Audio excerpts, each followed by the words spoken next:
DMV sports fans and sports fans around these United States, welcome to Mike Mason's Showcase Network, and you are on this here DMV Sports Fan Channel.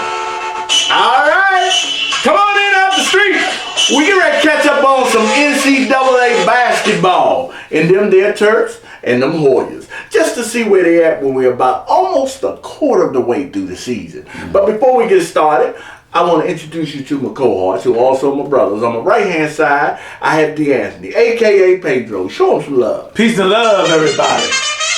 On the left-hand side, I got my other brother, Kenny. Sometimes we call him Ken. Ken, say something, son. Hello. And I'm Mike. All right. So, look, tonight's show, what we're going to do is we're going to catch up on them Terps, and we're going to catch up on Georgetown. We wanted to make sure that the Hoyas and the Terps had some type of body of work and some type of storyline going into about a quarter of the season. And boy, do we have a little bit to talk about here. All right, let's drill down. So let's start with the Terps. Look here. On December the 3rd, Maryland Terps men's coach, Mark Turgeon, after 10 plus years, said he's gone. I'm stepping down. But that ain't really what happened. That's what he said. That was a mutual agreement. That's right. Now, Mark Turgeon did say in his press release after he stepped down, is that there's no one person bigger than the program. No one. And I can say he's absolutely right. But I'm going to say something, Mark. I'm not going to knock it too hard, but I'm going to make one statement. This was overdue. All right? Matter of fact, it was 4 years overdue. Because all of the success, I'm going to give you a couple reasons. First reason, all of the success that the Terps had was on pure athleticism alone. All right? Second thing, every player that you had did not grow during the season. They just went. Yeah. You had players that you couldn't even convince to stay with the program a little longer, to build their stock up for the NBA, because you had more players that go and play professionally overseas than in the league. Yeah. Because they wasn't ready for the league. That's because they weren't coached up enough. Nope. All right? You didn't bother about, I don't know if you didn't bother about or them players didn't bother about staying around, but they didn't. And then here's something that's was becoming concerning in the last 3 years. A lot of those players was hitting the transfer portal. Yeah. And and it was becoming evident that they didn't like what was going on in Maryland. We talk about 3, 4, and 5 star players. All right?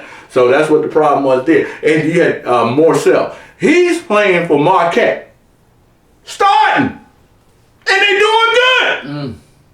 And he went into the transfer portal instead of being your premier senior. Yeah, that's it. And he over IL or Dante Scott. He should have been. You got this man coming off the bench last year as a sixth man.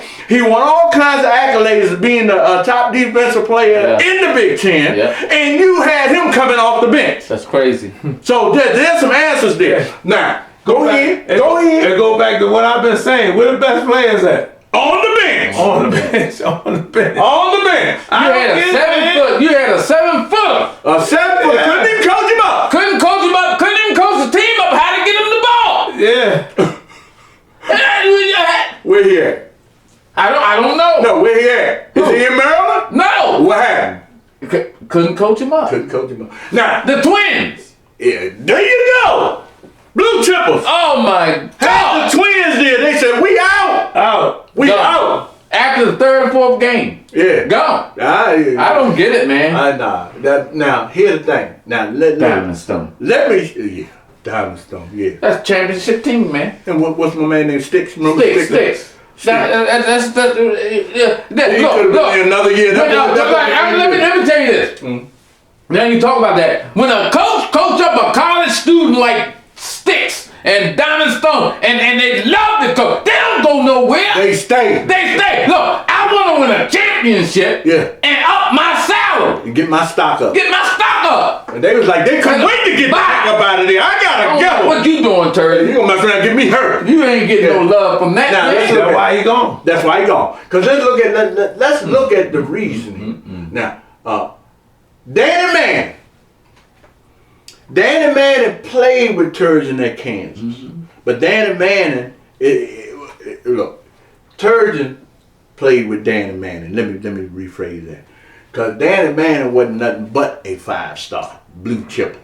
You see what I'm saying? Big man. Big man running power forward, doing this thing, can go center and everything. He took over the Maryland program. Now, when Mark Turgeon stepped down, they was like 2 days away from playing NC State. Yeah. He ain't have enough time. He ain't have enough time to get it together. But what he had enough time was to observe what the issues were. Right? They ran up against number 20 ranked Florida. Hey, he had almost a week and a half. Almost had a week and a half to prepare for it. He told all of the difference I saw in that game. I don't know if y'all saw it. Shoot the ball. Not just shoot the ball. Defense. Yeah, defense, but Hands up. They moving. They rotating. They doing everything I agree that they with you, wasn't like doing. I've seen defense, but I've seen them shooting the ball. What's Little Facts? Little Facts. He wasn't shooting that ball like he's shooting now. Look, let me tell you. Danny Manning told them boys in practice when they was leading up to that game. This is what Danny Manning told them. Danny Manning said, "Let me tell you something. I sat back for 3 days and watched that film. You're lazy, you're losers, and you lump biscuits. Look. We're gonna rectify this right now." Let me tell you something.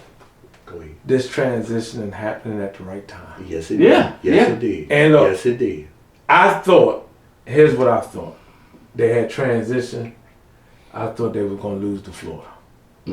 I thought they was going to lose to Florida. Yeah. So now Danny Manning, he got a big win against Florida. Key win. And look, they off. They off until the 28th. Yeah. Right there. So now he got a lot more went. time to work with him. Yeah, he got a lot more time to work with him. Now here's the next thing that I like. Loyola, Which is one of the mid-major tournament teams. one of the mid-major tournament team can upset you. And quickly. But that's a great measuring stick coming out of this layoff. Exactly.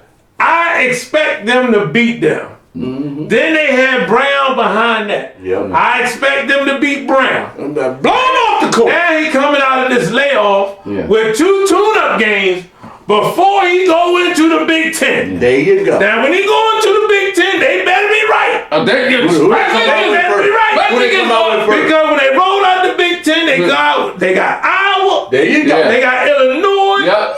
They got Wisconsin. Nah.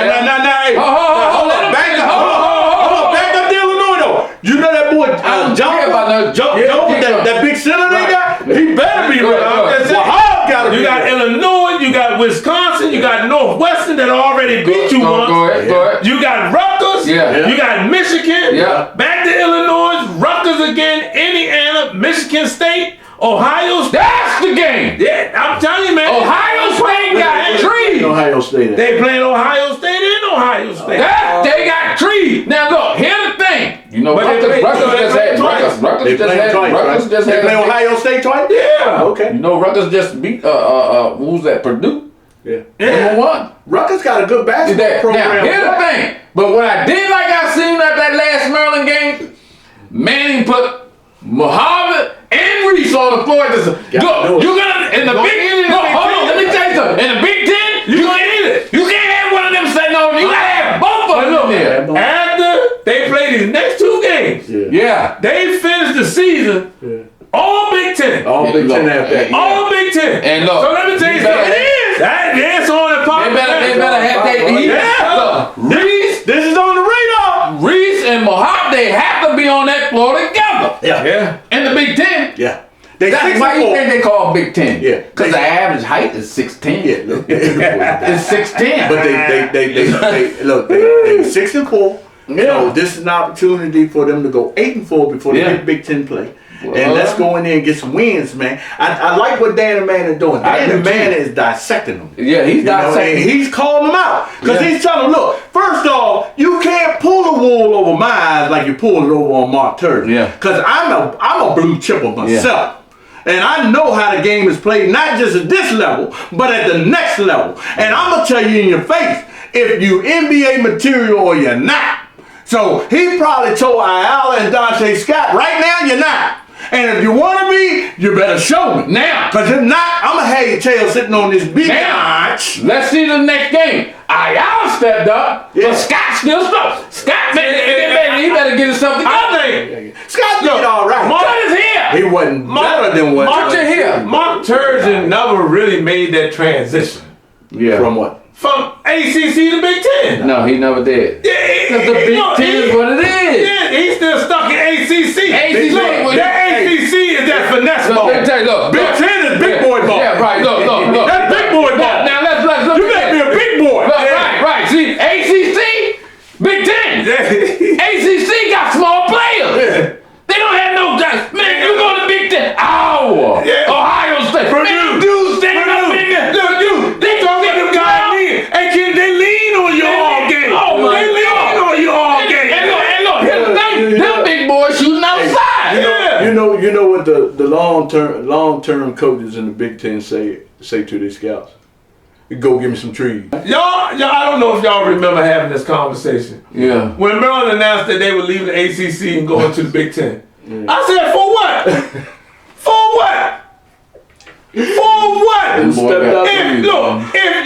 If your main recruiting area is the East Coast, you can't go to the Big Ten. Football or basketball. Look, listen at that. Let's say low. So I'm gonna say it slowly. Huh? Look, I'm gonna say it slowly. You gotta get you some big ones. ACC, Big Ten. ACC, Big East. Look, when you got the Big East, the Big Ten, the Big 12, look, even in the Big East, trees, man. Yeah, trees. You looking at trees. Yeah, I mean, they have so many trees in the Big East. Oh my God, yeah. Let one go. I know you still got 37 footers. But speaking of Patrick Union, next, all right, let's go to the Hoyas. Now, Hoyas had a key win. Oh, that was a good one. I watched that game. Good win. Oh my God, I watched that game. Now look, the records don't spell it, but this is history right here. Yeah. You got Boeheim against Patrick Ewing, who Patrick Ewing played against Boeheim teams. And this was a good win for them, man. Yeah. To get them off the schneid. Now you know Syracuse went to the ACC, right? Yeah, they in And you know why? What? Cause Syracuse is more ACC than Big East. Cause they small players. They perimeter shooters. Yeah. See, I done figured it out. ACC perimeter shooters. Yeah. Big East, Big Ten, they perimeter. They in the paint. Yeah. And they open it up for the perimeter shooting. But what I'm hoping in this here game here, that it catapults them. It should. That's a good. But they over 500. You know, and the next matchup. this is what I don't like. I don't like them coming off. I don't like them coming off a win like that, and then playing Howard. That's crazy. See, that might mess their rhythm up. You do nothing for your basketball team. You don't do nothing for your basketball team when you play games like that, man. Pat, you play them. I hope that Pat, I'm telling you, man, you better get it right, man, because you came off of a nice win. You deflate them. And hey, I'll be honest with you, they play tonight at 6:30. Yeah. They play tonight at 6:30. Yeah, you deflate them, man. You deflate them. We gotta catch that one. Well, here's what I want to know. God, do y'all think the Maryland Terps, under the new direction of Danny Manning, be able to stay off the schneid and be a formidable opponent in the Big Ten this year? I think we might have a shot. Do you think this key win by Georgetown will catapult them to be a competitor in the Big East this year? That's a possibility. But what we're going to do is we're going to give them another 4-5 games into the season. Then we're going to come back and look at them again. And then we're going to find out, because we need a good baseline to understand where they at after these two good key wins. Maryland knocking off number 20 Florida, and Georgetown knocking off their once rival in the Big East, who's now in the ACC, the Cuse. So until then, I want you to do me a favor, subscribe, hit the like button, and ring the notification bell, ding, ding, ding, ding, so that that you can continue to get this content on the NCAA basketball. Until then, what I want y'all to do is stay safe. Stay safe. Stay prayed up. Pray it up. And peace. Peace. All right. Talk to you later.